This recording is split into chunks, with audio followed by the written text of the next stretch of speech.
Here we go today with the last chapter of Where the Red Fern Grows. This is chapter 20. I gave you one day of a break in between 19 and 20 because chapter 19 was not only super long but also very emotional, and it takes a while to kind of work through your emotions with what happened.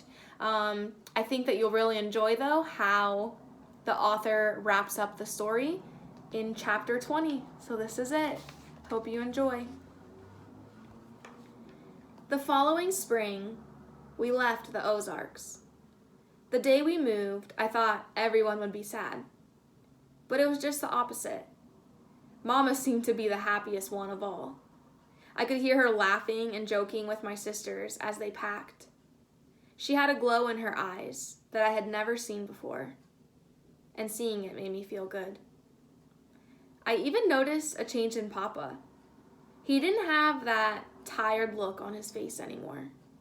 He was in high spirits as we carried the furniture out to our wagon. After the last item was stored away in our wagon, Papa helped Mama to the spring seat, and we were ready to go. "Papa, would you mind waiting a few minutes?" I asked. "I'd like to go say goodbye to my dogs." "Sure," he said, smiling. "We have plenty of time. Go right ahead." Nearing the graves, I saw something was different. It looked like some wild bush had grown up and practically covered the two little mounds. It made me angry to think that an old bush would dare grow so close to my dogs' graves. I took out my knife, about to cut them down. When I walked up close enough to see what it was, I sucked in a mouthful of air and stopped in my tracks. I couldn't believe what I was seeing. There, between the graves, a beautiful red fern had sprung up from the rich mountain soil.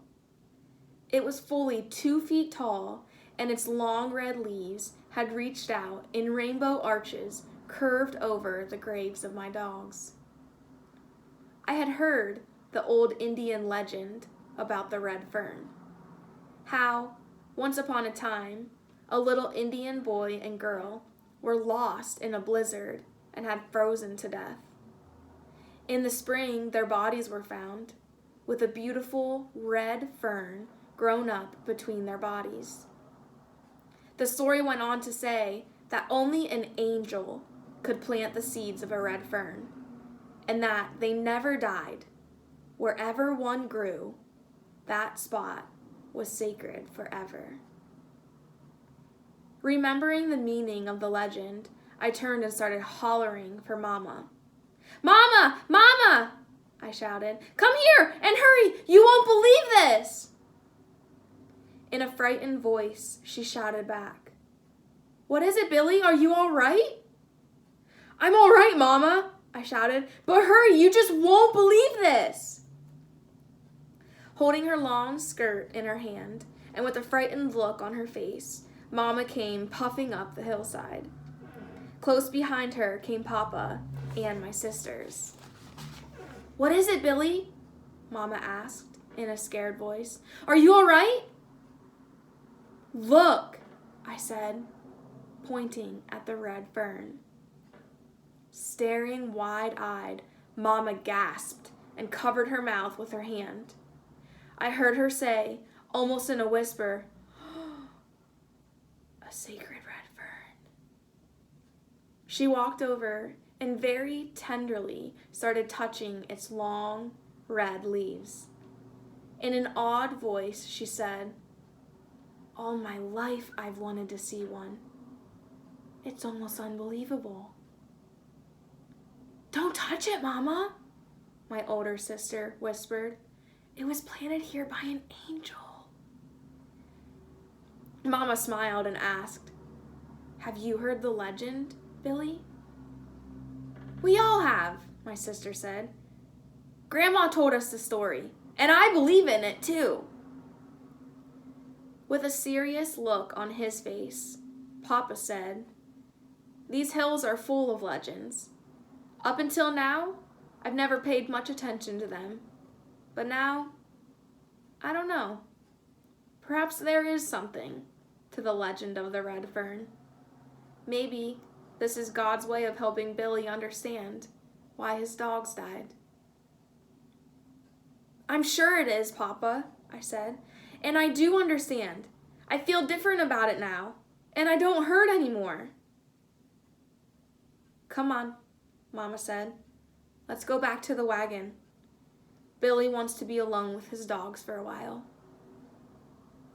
Just as they turned to leave, I heard Papa murmur in a low voice, "Wonderful indeed is the work of our Lord." As I stood looking at the two graves, I noticed things I hadn't seen before. Wild violets, rooster heads, and mountain daisies had completely covered the two little mounds. A summer breeze gushed down from the rugged hills. I felt its warm caress as it fanned my face. It hummed a tune in the underbrush and rustled the leaves of a huge red oak tree. The red fern wavered and danced to the music of the hills. Taking off my cap, I bowed my head. In a choked-up voice, I said, "Goodbye, old Dan and little Ann. I'll never forget you. And this I know, if God made room in heaven for all good dogs, I know He made an extra special place for you." With a heavy heart, I turned and walked away. I knew that as long as I lived, I'd never forget the two little graves and the sacred red fern. Not far from our home, the road wound its way up and over a hill. At the top, Papa stopped the team. We all stood up and looked back at our home one last time. It was a beautiful sight, one I will never forget. As I stood and looked at the home of my birth, it looked sad and lonely.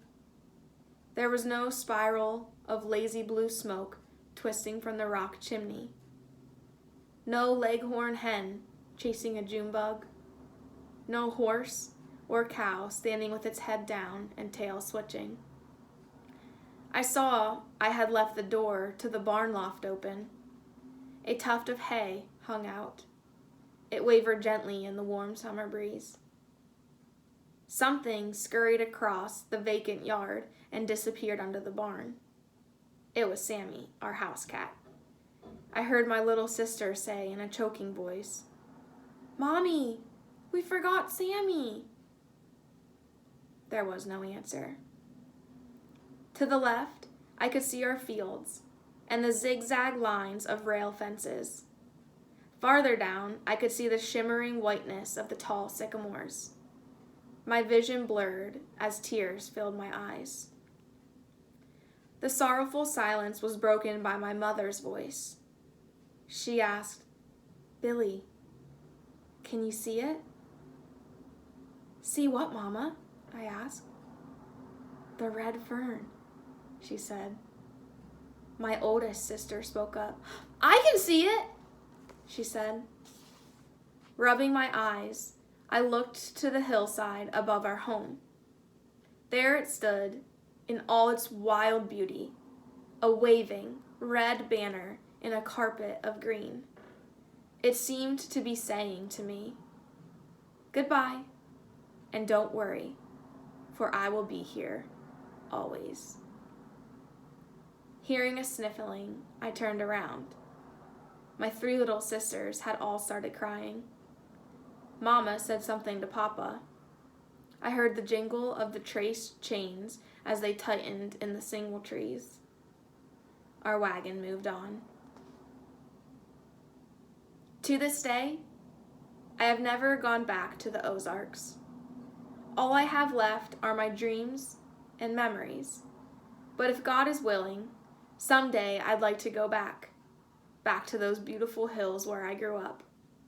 I'd like to walk again on trails that I walked and hunted in my boyhood days. Once again, I'd like to face a mountain breeze and smell the wonderful scent of the redbuds and pawpaws and dogwoods.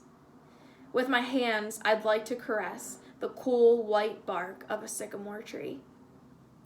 I'd like to take a walk far back in the flinty hills and search for a souvenir, an old axe stuck deep in the side of a white oak tree. I know the handle had long since rotted away with time. Perhaps the rusty frame of a lantern still hangs there on the blade where I left it. I'd like to see the old home place, our barn and the rail fences.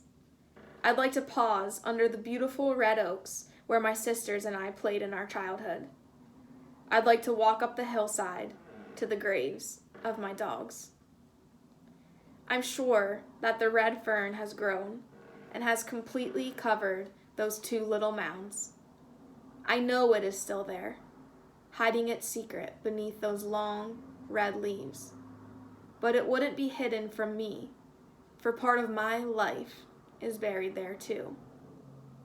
Yes, I know it is still there, for in my heart I believe the legend of the sacred red fern.